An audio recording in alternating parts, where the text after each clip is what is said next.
hier, dans l'après-midi, tu vois, j'ai pris la route vers midi.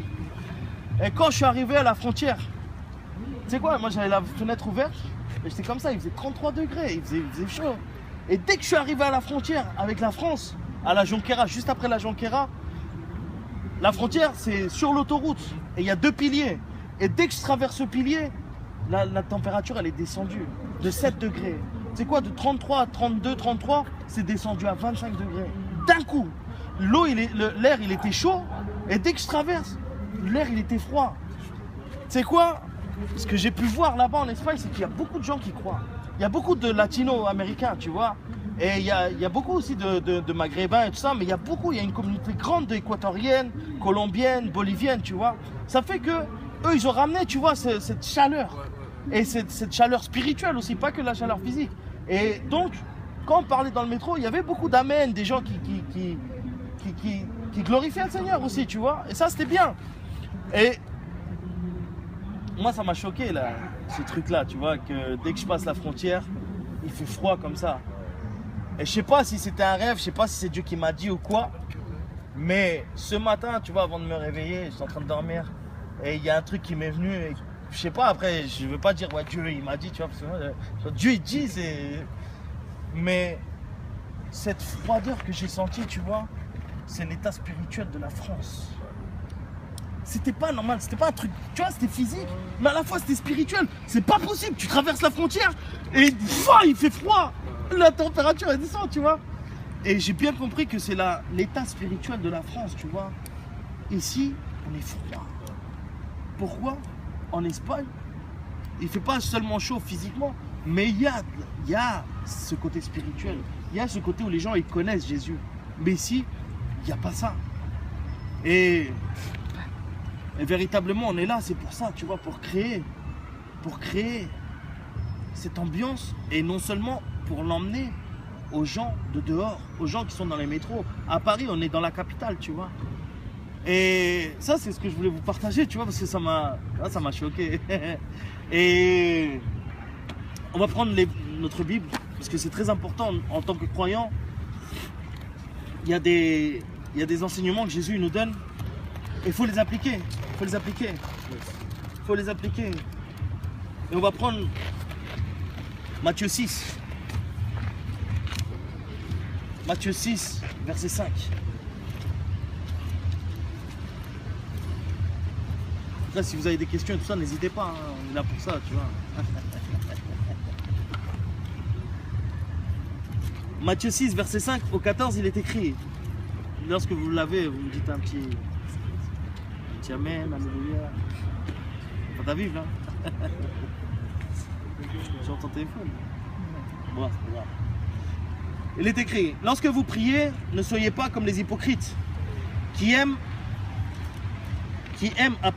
prier debout dans les synagogues et au coin des rues pour être vus des hommes. Je vous le dis en vérité, ils ont leur récompense.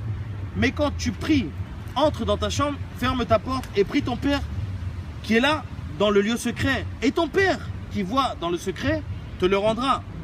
En priant, ne multipliez pas de vaines paroles comme les païens qui s'imaginent qu'à force de paroles, ils seront exaucés. Ne leur ressemblez pas, car votre Père sait de quoi vous avez besoin avant que vous ne lui ayez demandé. Voici donc comment vous devez prier. Notre Père qui es aux cieux, que ton nom soit sanctifié, que ton règne vienne, que ta volonté soit faite sur la terre comme dans le ciel. Quand il dit, en fait, le Notre Père, c'est pas de le répéter sans cesse, comme peut-être dans le catholicisme, tu vois, on t'apprend des prières à répéter. Non, ça c'est un schéma de prière. Quand il dit que ta volonté se fasse sur la terre comme elle se fait dans le ciel, généralement c'est que ta volonté se fasse dans ma vie aujourd'hui. Qu'est-ce que tu veux que je fasse aujourd'hui? Que ta volonté se fasse dans ma vie aujourd'hui, ainsi comme elle se fait dans le ciel. Et la volonté de Dieu, elle est bonne, agréable et parfaite. Tu vois? Donc, il faut que tous les jours, on lui demande, Seigneur, que ta volonté se fasse dans ma vie aujourd'hui, comme elle se fait dans le ciel. Et capacite, moi je te dis personnellement ce que moi je lui dis, tu vois, le matin. Et je lui dis, capacite-moi, rends-moi capable de pouvoir faire ta volonté. Et lorsque tu commences à lui dire tout ça, lorsque tu commences à lui dire ça, tous les jours, laisse-moi te dire que Dieu il va commencer à te surprendre. Il va commencer à te surprendre. Ça les frères? On va prendre un banc? Ouais, on va prendre un mot. Hein. Ça va toi? Ouais, on va attendre qu'il revienne. Lorsque tu dis au Seigneur que ta volonté se fasse dans ma vie aujourd'hui et rends-moi capable de faire ta volonté, il va commencer à te surprendre. Toi, tu as ton planning, tu sais que tu vas faire X, Y chose, mais à un moment donné, il va commencer à te surprendre. Et il va mettre des gens pour que tu leur parles de Jésus, ou même pour que tu pries pour eux. Ou des gens, ils vont t'appeler, tu sais même pas d'où, tu vois. Et ça, il faut qu'on commence à le faire tous les jours. Il faut que, comment te dire ça? Il faut que ce soit quotidien.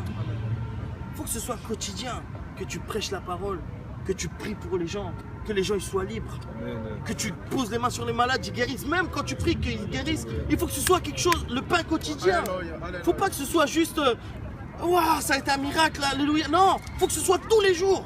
Parce que Jésus, il le faisait tous les jours. Et parce qu'il nous appelle à le faire tous les jours. Tu vois? Et ne croyez pas parce qu'il y en a peut-être, ils ont 1 an, 2 ans de convertis ou quoi, que non, ça c'est pour les gens qui ont 10 ans ou les gens qui sont vieux dans l'évangile. C'est pas vrai. C'est pas vrai. C'est pas vrai. C'est pas vrai. Tu sais pourquoi? Parce que moi là, qui te parle, 45 jours après que j'ai connu le Seigneur, j'ai vu la première manifestation démoniaque. Et j'étais pas dans une église. J'étais dans ma voiture, il y avait une nana à côté de moi, tu vois. Elle se sentait mal. Et je lui ai dit, si tu veux, je peux prier pour toi, comme on priait pour moi. Et quand elle a dit ok, elle s'est mise à genoux dehors, tu vois, dehors de la voiture. Et je commençais au nom de Jésus, Seigneur, je te prie pour cette personne. Je déclare ton sang sur elle. J'ai tourné mon visage comme ça, elle était magnifique, elle était comme ça, tu vois. J'ai fait lâche-la, Satan. J'avais même pas un mois. Donc, l'onction, elle est sur vous. N'hésitez pas. N'hésitez pas à prier pour les gens. N'hésitez pas à... Ça va pas, tu te sens mal, t'es angoissé. Vas-y, ferme les yeux, on va prier ensemble. Il faut commencer à le faire. Comment est-ce que tu veux que les dons ils s'activent si tu ne le fais pas? Tu pries, mais tu agis pas. Il faut qu'on commence à agir. Il faut qu'on commence à agir. C'est ça l'évangile, c'est ça la bonne nouvelle. Qu'est-ce qu'il a dit Jésus? L'Esprit de Dieu est sur moi. Il m'a oint pour prêcher la bonne nouvelle. Et en plus, il m'a envoyé pour libérer les captifs, pour sortir les personnes qui sont dans la captivité. Ça veut dire quoi? Jésus, il n'est pas venu ici pour libérer des gens qui étaient prisonniers. Il est venu pour libérer les captifs spirituellement. Les gens qui étaient possédés, les gens qui étaient malades, les gens qui étaient muets, les sourds, les aveugles. Et malheureusement, tous les gens là qui sont en dehors de ces, qui sont là, ils sont aveugles, ils sont muets, ils sont sourds. Tu comprends? Donc, Amen. Donc, il dit que ton règne vienne, que ta volonté soit faite sur la terre comme au ciel. Donne-nous aujourd'hui notre pain quotidien. Pardonne-nous notre pain quotidien. Notre pain quotidien, bien sûr, c'est notre nourriture, mais c'est aussi la parole. Yes. La parole quotidienne. Yes. Ramène-nous notre délivrance quotidienne. Yes. Jésus, lorsque Jésus il était à table avec tous ses disciples, il y a une femme païenne, une grecque, je sais pas, chez nous on dit une phénicienne. Elle est venue, sa fille, elle était possédée. Il a dit, Seigneur, je te prie, délivre ma fille, libère ma fille. Elle a dit, mais non, c'est pas bon que les chiens ils mangent le pain des enfants. Le pain des enfants. Quand il parle du pain des enfants, c'était la délivrance. La délivrance. C'est important que tous les jours, on vienne à lui. Parce que tous les jours, on pêche. Et tous les jours, on a besoin d'être libéré. Et si t'as pas combien péché, eh ben, sanctifie-toi davantage et fais attention à ne pas tomber. Parce que quand tu te crois trop saint, quand tu crois que tu es au-dessus des autres, tu commences à critiquer les autres.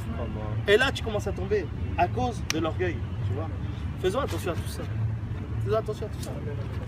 Donc, il dit, pardonne-nous nos offenses, comme nous aussi nous pardonnons à ceux qui nous ont offensés.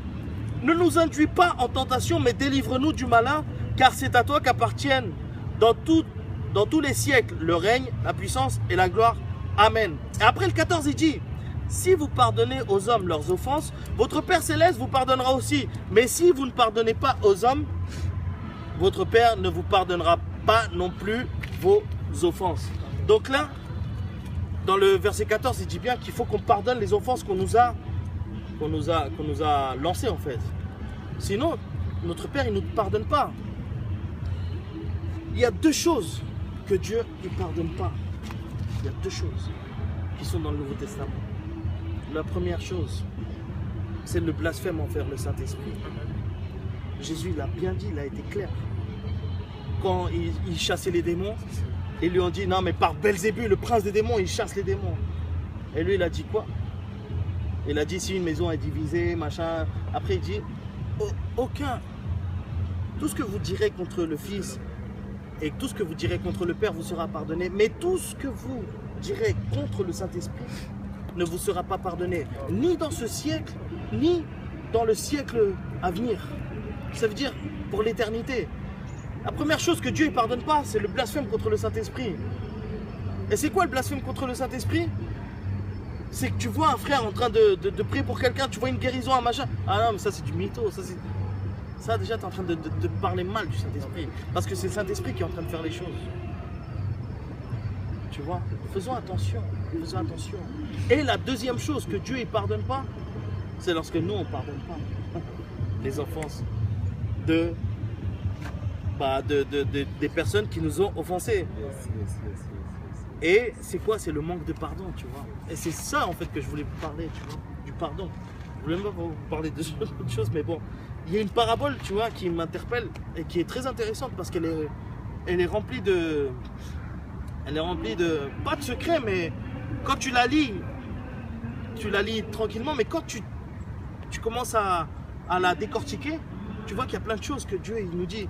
Et c'est dans Matthieu, chapitre 5, juste avant, chapitre 5. Attends, Matthieu 5, c'est Matthieu 5.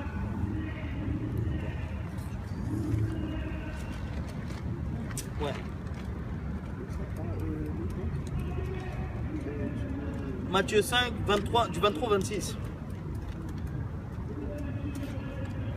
En fait, même pas du 23 au 26, excusez-moi. Avant. Ouais. 21, à partir du 21. Il dit, vous avez entendu qu'il a été dit aux anciens, tu ne tueras point. Celui qui tuera est passible de jugement. Ce qu'on est en train de voir, c'est des bases, tu vois. Parce que la fois dernière, en fait, avant que je parte à Barcelone, on avait parlé de la sanctification. Et c'est des bases que Jésus il nous a données. Et il faut qu'on commence à les appliquer. Parce que si on ne les applique pas, on est dans rien. On vient pour rien. Il ne faut pas qu'on écoute seulement la parole, mais qu'on commence à la mettre en pratique. C'est écrit dans le livre de Jacques. Donc il dit, si vous avez entendu qu'il a été dit aux anciens, tu ne tueras point, celui qui tuera est passible de jugement. Mais moi, je vous dis, que quiconque se met en colère contre son frère est passible de jugement. Que celui qui dira à son frère raka, c'est-à-dire stupide, mérite d'être puni par le Sanhédrin. Et que celui qui lui dira insensé mérite d'être puni par le feu de la géhenne. Si donc tu présentes ton offrande, à l'autel, et que là tu te souviennes que ton frère a quelque chose contre toi, laisse là ton offrande devant l'autel et va d'abord te réconcilier avec ton frère, puis viens présenter ton offrande. Accorde-toi promptement avec ton adversaire pendant que tu es en chemin avec lui, de peur qu'il ne te livre au juge, que le juge ne te livre à l'officier de justice et que tu ne sois mis en prison. Je te le dis en vérité, tu ne sortiras pas de là avant que tu n'aies payé le dernier quadrant. Pardon. Donc là, Jésus dit, avant de présenter ton offrande à l'autel, va et réconcilie-toi contre ton frère. Offrande à l'autel. Offrande à l'autel. Est-ce que c'est juste de l'argent? Hein? Ton offrande à l'autel, à l'époque de Jésus, il venait offrir des animaux. Il ne venait pas juste offrir de l'argent. Même dans l'Ancien Testament, il venait offrir des animaux. Dans le livre de Romains, chapitre, je ne sais plus lequel, je crois 12. Moi je suis comme ça, tu vois. Désolé. Il dit, présentez vos corps comme sacrifice vivant. Donc, avant de venir te présenter devant Dieu, me voici, Seigneur, je vais faire l'œuvre de Dieu, je vais aller évangéliser, je vais aller chanter, je vais aller... Avant ça, va et réconcilie-toi avec ton frère. Avant de vouloir aller faire l'œuvre de Dieu, le départ, c'est va et réconcilie-toi avec ton frère, avec la personne qui t'a offensé. D'abord. Parce que si on ne fait pas ça, eh ben il est écrit qu'on va être livré à notre adversaire et qu'on va être livré au juge. Au juge. C'est qui le juge? C'est qui le juge? C'est qui le juge? Dans la Bible, le juge, c'est Dieu. Amen. Le seul juge, c'est Dieu. Pour ça, il dit, ne jugez pas les autres. Parce que le seul juge, c'est Dieu. Et il dit, et le juge va te livrer à l'officier de justice. C'est qui l'officier de justice? C'est Satan. L'officier de justice, c'est celui qui te condamne, qui t'affiche exactement. Et c'est qui? C'est Satan. Si tu ne pardonnes pas, automatiquement, Satan, il a le droit légal de t'attaquer. Et où est-ce qu'il veut te mettre, l'officier de justice? Il veut te mettre en prison.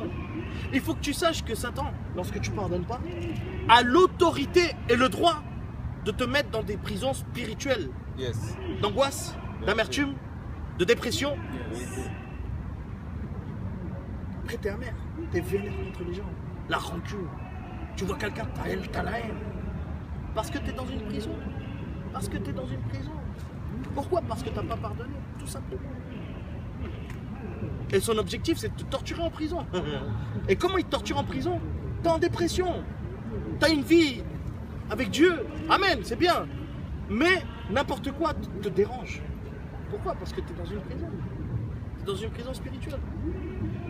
T'es dans une prison de rejet. T'es dans une prison de manque d'estime. Tu te sous-estimes toi-même. Et t'as besoin que les autres te voient. Parce que toi-même, tu t'acceptes pas. C'est dans ces prisons que Satan nous met, tu vois. Il faut savoir qu'il y a des prisons spirituelles. Et c'est réel, c'est beaucoup plus réel de ce qu'on voit ici, tu vois. Et c'est notre état d'âme, on est mal, on est tout le temps mal. Pourquoi? Parce qu'on est dans une prison. Pourquoi? Parce qu'on n'a pas pardonné, tout simplement. Tout simplement. Donc,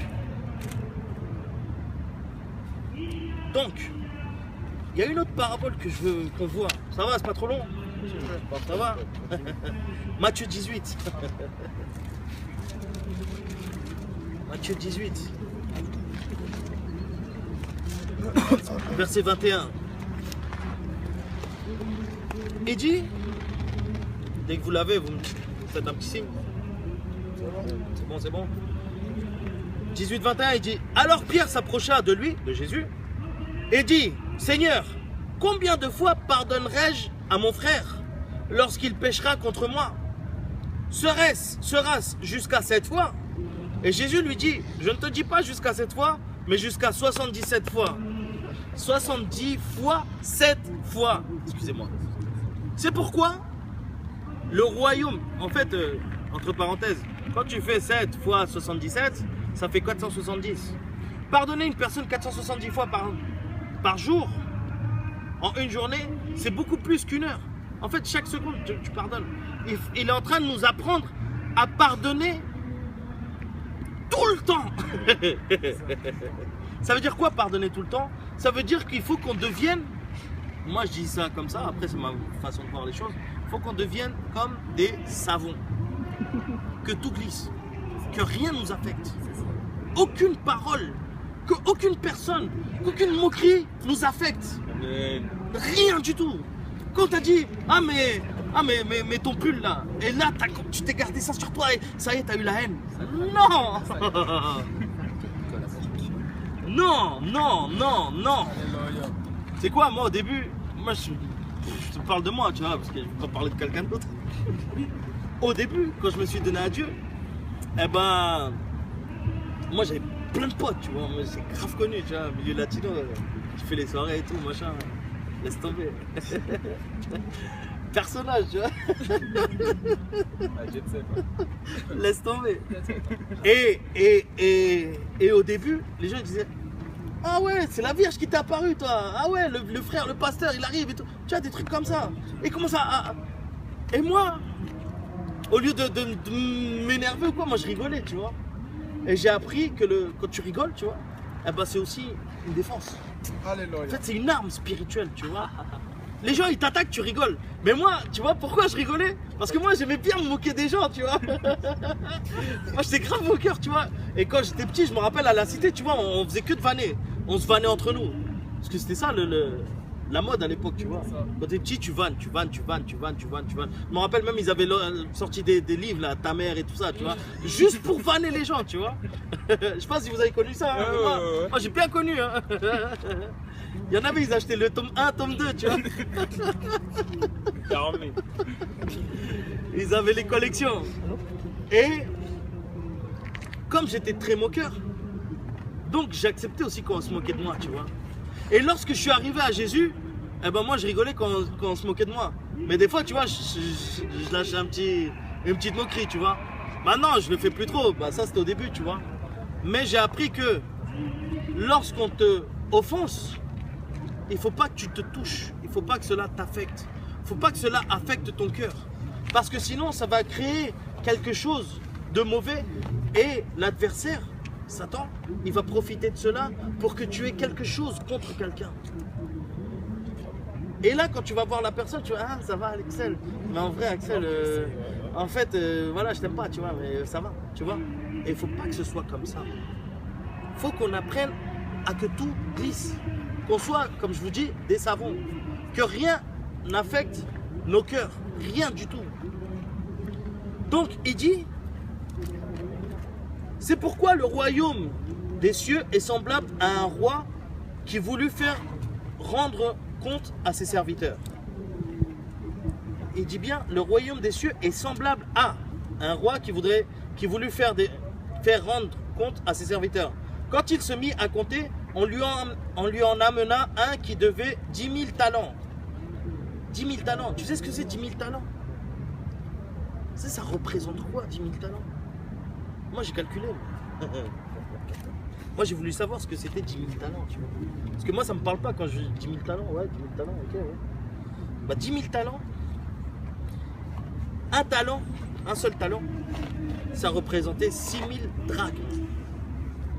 Et une drachme, ou un drachme, je sais pas comment dire, ça représentait un jour de travail. Ce qui veut dire un talent, ça représentait 6 000 jours de travail. Et là, il y en avait 10 000. En calculant vite fait, fais-moi un petit calcul. Si tu calcules au jour d'aujourd'hui, une journée à 80 euros, on va dire en une journée 100 euros. D'accord? En général, tu vois. Une journée de travail, c'est 100 euros. À peu près, tu vois. Moi, je te parle à 10 euros de l'heure, en comptant 10 heures de travail, moins une heure de pause. On va dire 100 euros. D'accord? Si tu fais 100, multiplié par 6 000, ça fait combien? 600 000. Multiplié par 10 000. Encore un autre zéro.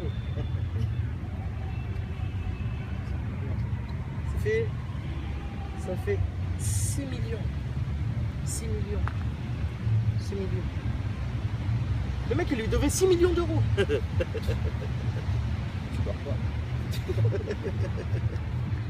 6 millions d'euros, il lui devait. Et encore que je crois que j'ai mal calculé parce que dans un calcul, ça faisait 6 000 millions d'euros. Mais bon, c'est pas grave. Le fait, c'est qu'il lui devait une somme astronomique qu'il n'aurait jamais pu payer. Et il s'avère que ce serviteur, le roi, il a dit, je vais te vendre toi, je vais te vendre ta famille, je vais te vendre tes bœufs, je vais vendre tes terres, je vais tout te vendre, je vais tout vendre. Donc, je vais voir si je peux récupérer quelque chose. Et le serviteur, il s'est jeté à ses pieds et il lui a demandé pardon. Il lui a dit, s'il te plaît, pardonne ma dette.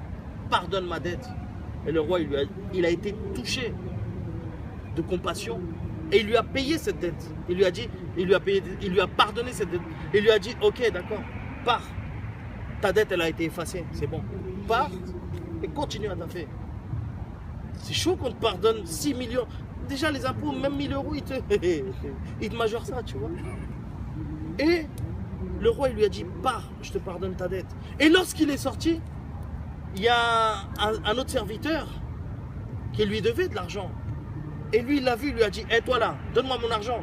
Et il lui devait 100 deniers.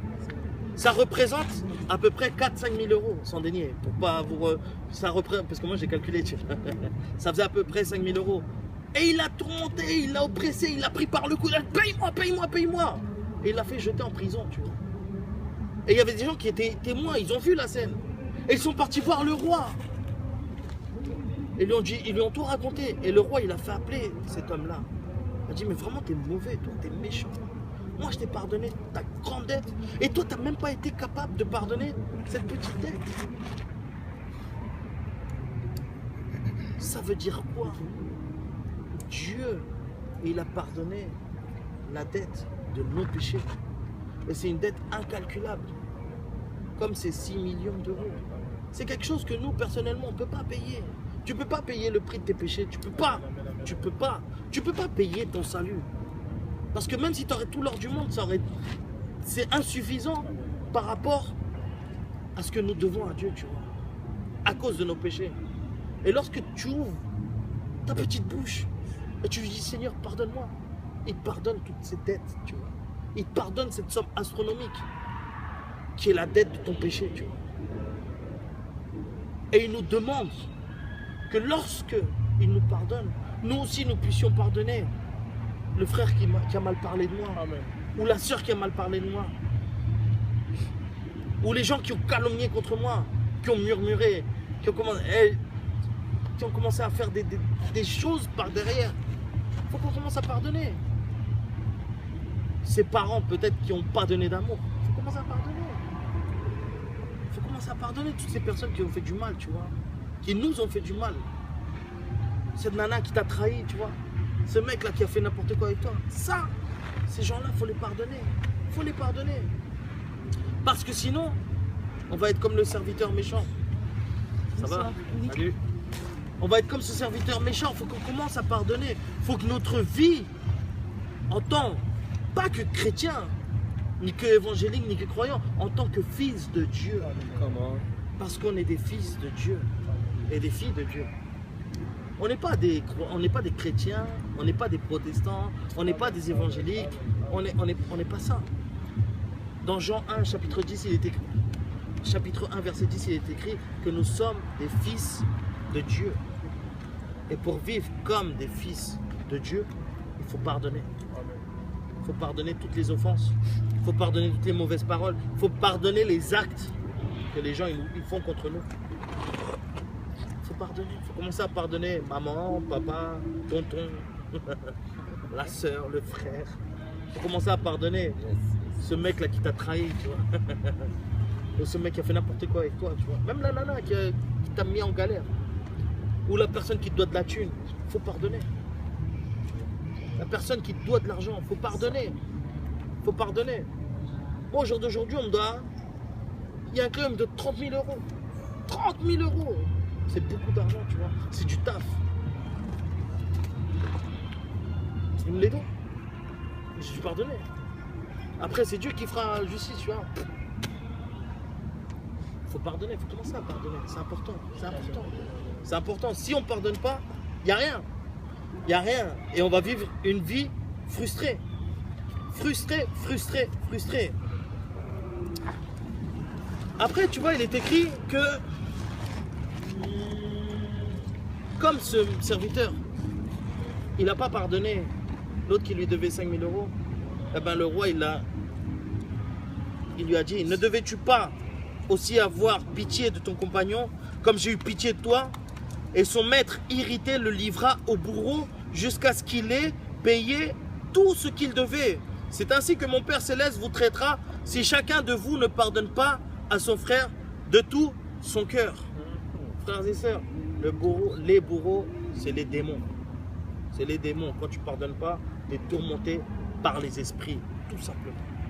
tu es tourmenté et les démons ils vont commencer à te parler et ils vont commencer à te dire regarde comment il va commencer à te montrer tous les défauts de la personne. Et tu vas vivre une vie frustrée, une vie amère. Tu vas même pas être dans la plénitude avec Dieu parce qu'il y aura toujours ça entre toi et Dieu, c'est le manque de pardon. Donc franchement, cette parole, c'est pas juste pour qu'on l'écoute, c'est pour qu'aujourd'hui même, on commence à l'appliquer. Et qu'aujourd'hui, chacun de nous ici présents, on commence à pardonner avec notre bouche. Déjà, le décréter, le dire, dans le monde spirituel, ça cause quelque chose. Commence à te battre pour ta délivrance. Parce que moi, je peux te parler aujourd'hui, c'est beau. Mais si tu ne le mets pas en pratique, il ne se passera rien. Tu sais quoi, quand je suis arrivé au pied du Seigneur, eh ben, c'est un truc de ouf. Parce que quelques mois avant, j'étais dans une bagarre. Je me suis tapé contre un mec, tu vois. En fait, j'ai eu une bagarre en soirée. Et je me suis tapé contre deux mecs, tu vois. Et après, je me suis vu avec un mec et après avec l'autre mec. Et dans l'autre mec, c'était dans une soirée. Et on s'est attrapé dehors et on a commencé à se cogner, tu vois. Et il s'avère que le mec, il avait un couteau, tu vois. Il m'a mis un coup de couteau là. Et il m'a mis 3 coups de couteau là, tu vois. Après, il y a eu tout un machin, les filles qui sont arrivées, tout ça. Pendant, ça c'était au mois de février, mars, avril, mai, juin, juillet, pendant 5 mois, je l'ai cherché partout, le mec. Et il se cachait. Je le cherchais dans tous les lieux latinos, j'allais dans toutes les soirées. Je le cherchais, j'avais la haine, tu vois. Je voulais l'attraper et le tuer, tu vois. Parce que moi, j'étais rancunier à mort. Et Dieu, il m'a touché. Et tu sais ce que j'ai dû faire? Pardonner. Peut-être le mec, j'ai jamais vu en face, mais j'ai dit, Seigneur, je le pardonne. Tu m'as dit, il faut que je pardonne, je le pardonne au nom de Jésus-Christ. Et au jour d'aujourd'hui, je sens rien, tu vois. Je le dis pour glorifier son nom à lui, parce qu'il m'a libéré de ça. Et aujourd'hui, franchement, il faut qu'on commence. On va prier tous ensemble, tu vois. Et il faut que tu commences à pardonner les personnes qui t'ont fait du mal. Les personnes qui t'ont montré, peut-être qui t'ont méprisé, qui t'ont abandonné, qui t'ont rechassé, qui t'ont trahi. La trahison, tu vois. Les filles, là. La trahison, les gars qui ont fait n'importe quoi avec vous. Le mec qui a volé ta virginité, après il s'est barré. On commence à pardonner, pour être libre et pour avoir après une plénitude avec Dieu, tu vois, cette intimité avec lui. Amen. Amen. Donc on va prier tous ensemble. On va tous fermer nos yeux. Merci Seigneur pour ta parole. Merci mon roi. Je te prie Seigneur que cette parole tombe dans de bonnes terres Seigneur. Je te prie que cette parole, mon Dieu, ramène la délivrance dans nos vies. Je te prie Saint-Esprit de nous montrer quelles sont les personnes qui nous ont fait du mal. Seigneur, nous savons nous-mêmes dans notre cœur qui nous a fait du mal. Aujourd'hui, commence à lui dire par tes propres mots, à pardonner. Je pardonne telle et telle personne, je pardonne mon père, je pardonne ma mère, je pardonne cet homme, dis avec son nom. Je pardonne cette femme, dis son nom. Et tu commences à la pardonner au nom de Jésus-Christ. Je pardonne cette personne. Je pardonne cette personne, je pardonne cet homme, je pardonne cette femme. Cette personne qui me doit de l'argent, je la pardonne. Cette personne qui a touché mon cœur, qui a blessé mon cœur, je la pardonne. Commence à le dire avec tes propres mots. Commence à arracher ta bénédiction. Commence à arracher ta délivrance. Dis-lui, je pardonne cette personne qui m'a fait du mal, ce leader, ce pasteur, cette personne qui m'a fait du mal, je la pardonne. Cette personne qui a calomnié sur moi, qui a macrélé, qui a querellé contre moi, qui a levé des faux témoignages contre moi, je la pardonne. Je les pardonne. Je le pardonne au nom de Jésus-Christ. Et je bénis cette personne. Commence à le dire avec son propre nom, avec ses noms. Je pardonne telle et telle personne pour m'avoir fait telle et telle chose au nom de Jésus-Christ. Car je ne viens pas en mon propre nom, mais je viens en ton nom, Jésus. Et toi, tu m'as dit de pardonner les gens. Et aujourd'hui, je décrète et je déclare dans le monde spirituel que je pardonne cette personne, ces personnes, au nom de Jésus. Je me délie, dis-le, je me délie du manque de pardon, je me délie de l'amertume, Commence à le dire de tes propres mots. Je me délie de l'angoisse, de la dépression. Je me délie du manque de pardon. Au nom de Jésus-Christ, commence à le dire avec tes mots. Je me délie au nom de Jésus-Christ de la rancune, de la rancœur, de l'amertume, de la haine, de la colère. Et je la chasse de mon âme. Au nom de Jésus-Christ, je déclare que mon cœur maintenant est guéri. Au nom de Jésus-Christ, toute la racine d'amertume qu'il y a dans mon cœur, maintenant, je l'enlève, je l'arrache. Au nom de Jésus-Christ, maintenant, tout ce qui est en train d'affecter ma vie spirituelle, je l'arrache. La haine, la colère, la dépression, l'angoisse, le manque de pardon, sort. Au nom de Jésus-Christ, j'ordonne à la mort de sortir de mon corps, de mon âme et de mon esprit. Au nom de Jésus-Christ, toute prison spirituelle maintenant s'ouvre et j'ordonne à mon âme de sortir de la captivité spirituelle. Au nom de Jésus-Christ, mon âme revient à moi. Maintenant, je déclare que toute chaîne se brise au nom de Jésus-Christ et je déclare la délivrance, la guérison dans mon âme, dans mon corps et dans mon esprit. Au nom de Jésus-Christ, au nom de Jésus, merci Jésus, car tu as payé le prix pour mes péchés. Et aujourd'hui, je me réconcilie avec toi. Au nom de Jésus-Christ, merci Seigneur. Maintenant, les frères et sœurs, vous allez continuer avec les yeux fermés et nous allons tous souffler profondément, comme ça. On va tous souffler profondément, profondément. Vous continuez à souffler, moi je vais commencer à prier pour vous. Vous respirez profondément, profondément, profondément. Père, au nom de Jésus-Christ, je reconnais ta puissance et ta gloire, Seigneur. Je reconnais que tu es au milieu de nous, tu es ici, Saint-Esprit de Dieu. Et toi, Jésus, sur la croix, tu as cloué les décrets qui étaient contre nous. Tu as enlevé du milieu de nous tous les actes et les décrets qu'il y avait contre nous. Et tu les as cloués sur la croix. Tu as mis en spectacle toutes les dominations, les principautés, tous les esprits. Et tu as vaincu sur la croix, Seigneur. Et aujourd'hui, Seigneur, au nom de Jésus-Christ, je prends autorité au nom de Jésus. Et j'ordonne maintenant à tout esprit de mort de sortir. De sortir maintenant. Toute la dépression, l'angoisse, l'amertume qu'il y a dans mes frères et sœurs, maintenant, sortez. Au nom de Jésus-Christ, c'est un ordre.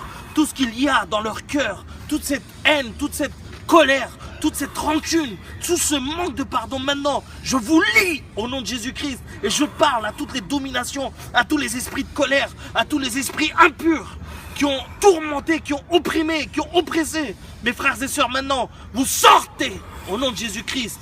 Au nom de Jésus, c'est un ordre. Maintenant, je parle à tous les esprits démoniaques. Je brise vos chaînes et je vous ordonne, sortez au nom de Jésus-Christ. Au nom de Jésus-Christ, toute chaîne se brise, toute chaîne se brise. J'entends des chaînes du manque de pardon se briser maintenant au nom de Jésus-Christ. Et j'ordonne à toutes leurs âmes de sortir de ces lieux de captivité au nom de Jésus-Christ. Et je lie la mort, esprit de mort, je te lie. Esprit de dépression, je te lie maintenant et je t'ordonne, sors au nom de Jésus. Et je déclare maintenant la délivrance dans leur corps, âme et esprit, Seigneur. Et je te prie de restaurer leur vie au nom de Jésus-Christ. Merci Seigneur. Seigneur, merci. Amen. Amen. Amen. Amen. Amen. On va chanter, on va adorer le Seigneur. Gloire à Jésus. Gloire. Gloire. Gloire à Jésus. Nous chantons gloire. Gloire, gloire, gloire, gloire à Jésus. Car il est glorieux. Car il est glorieux et digne de régner. Jésus, Jésus est souverain. Nous élevons nos voix pour l'adorer. Jésus est souverain. car il est glorieux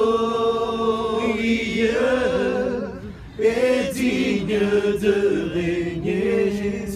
Jésus est souverain.